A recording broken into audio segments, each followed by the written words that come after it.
동시에 10대들을 위한 SNS 라이브 방송 프로그램 소름 돋는 버스킹 세로 라이브 여기도 문법이 틀린 큰 따옴표를 썼죠. 음악 프로그램 진행을 맡아 10대들이 공감할 수 있는 솔직 담백한 입담으로 계속 문장이 이어지고 있습니다. 실시간 시청자들에게 연예인 못지않은 인기를 누리고 있다고 한다. 자, 여기서 우리가 뭔가 좀 이상한 부분을 발견할 수 있습니다. 13일 이후 좀 뭔가 좀 부족하죠. 자, 이 내용을 갖다가 본문을 이렇게 바꿔봤습니다. 올해 16살로 제물포 여자중학교 3학년에 재학 중인 임가연 학생은 자 누가죠? 이후 스타라이브 코리아 기획사에 캐스팅되어 2018년 겨울 가수 데뷔를 목표로 준비 중이다. 자, 문장을 하나 끊었어요. 이렇게 끊으니까 일단 독자는 여기까지 읽고 이 전달하고자 하는 정보를 이해를 하는 겁니다. 아, 이러한 임가연이라는 학생이 가수 데뷔를 목표로 준비 중이구나. 또한 10대들을 위한 SNS 라이브 방송 프로그램 소름 돋는 버스킹 세로 라이브 음악 프로그램 진행을 맡아 솔직 담백한 입담으로 10대들의 공감을 받으며 실시간으로 시청자들에게 많은 인기를 한몸에 받고 있다. 아까 큰 따옴표로 표시한 강조하는 것을 작은 따옴표로 바꿔줬고 이 또한이라는 접속사를 사용해서 문장을 연결해 줬죠. 자, 여기까지입니다. 이 다음에 또 접속사를 써가지고 또 글을 연결하고 이렇게 되면 이건 또 글이 장황해집니다. 여기까지 끝나는 겁니다.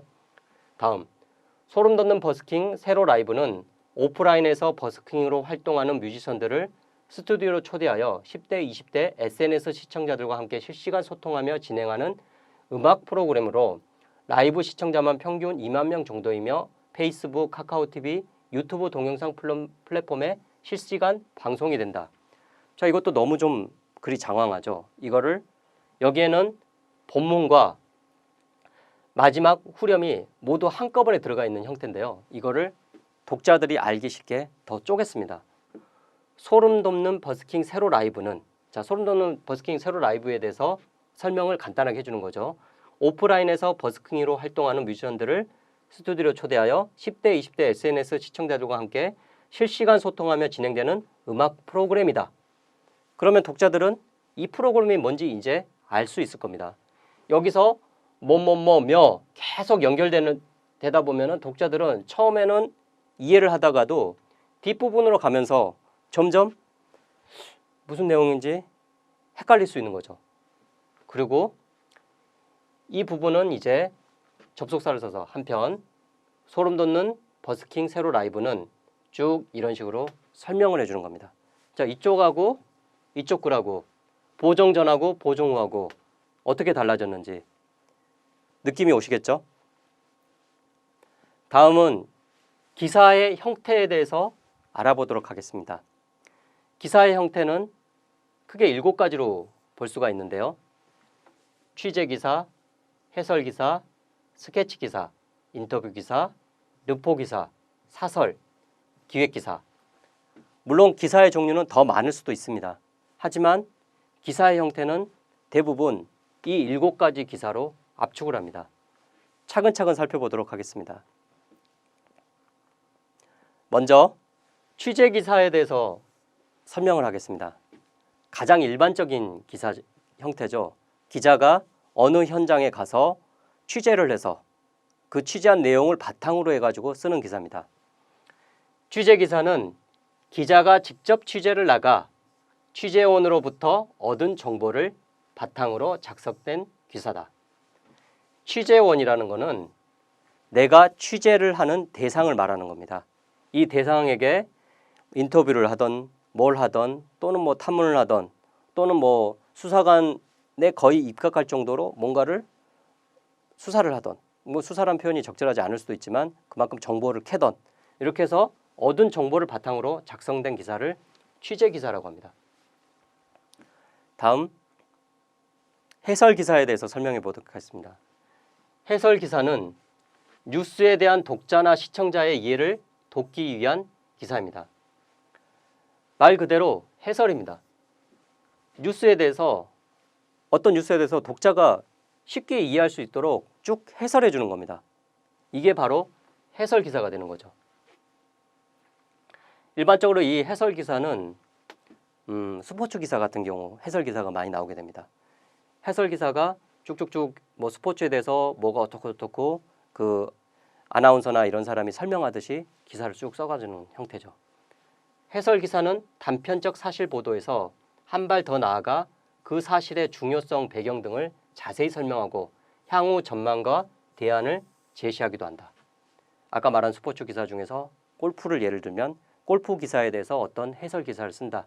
그러면은 단편적인 누가 뭐 우승을 했고 뭐 어떻고 이번 우승한 게 몇 번째고 한국인으로서는 뭐 몇 번째고 상금은 얼마나 받았고 뭐 이러한 사실 보도에서 한 발 더 나가서 배경 등 이 선수는 어떠해서 어떻게 뭐 연습을 했고 뭐 누구 코치에게 뭐 받았고 이런 식으로 배경 등을 설명하고 향후 전망과 대안.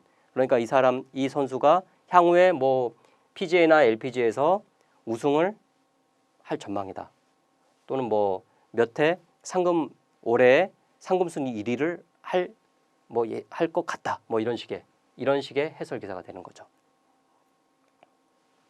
다음은 스케치 기사입니다. 스케치 기사는 일정한 장소나 행사를 집중적으로 취재하며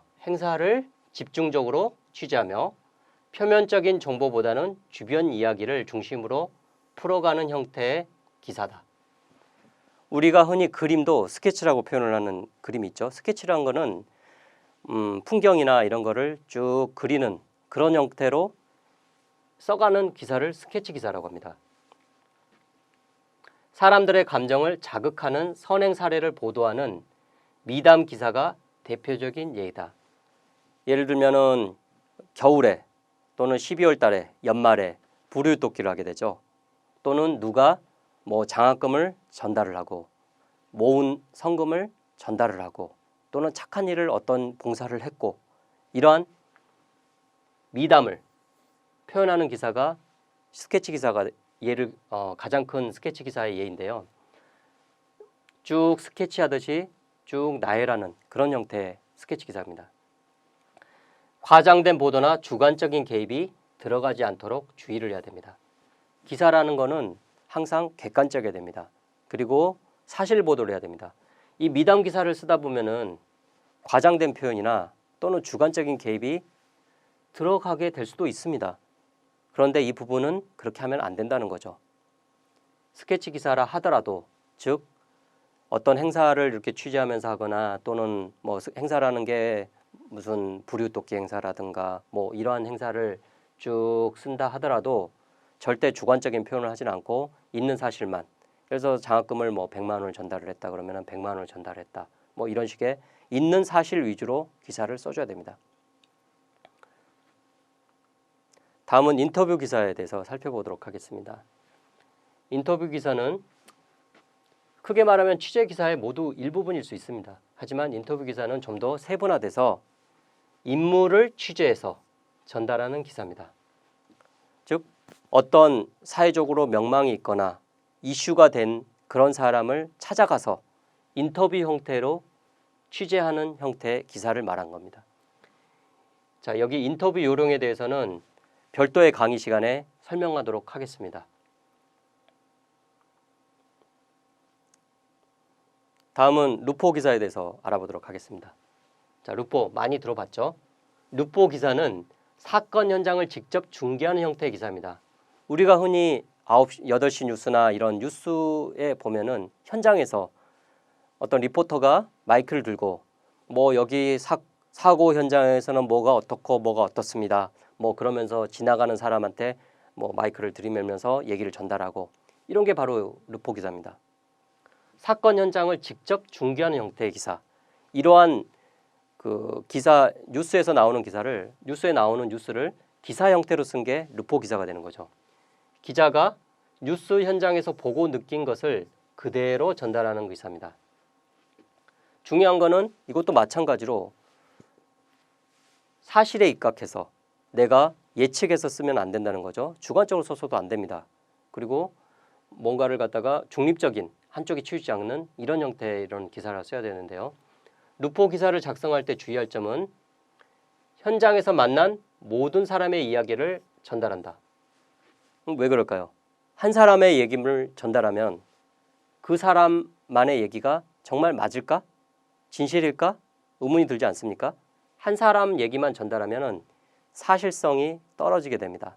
가능한 여러 사람의 얘기를 들어봐야지만 이 사건에 대해서 좀 더 정확하게 전달을 할 수 있는 겁니다.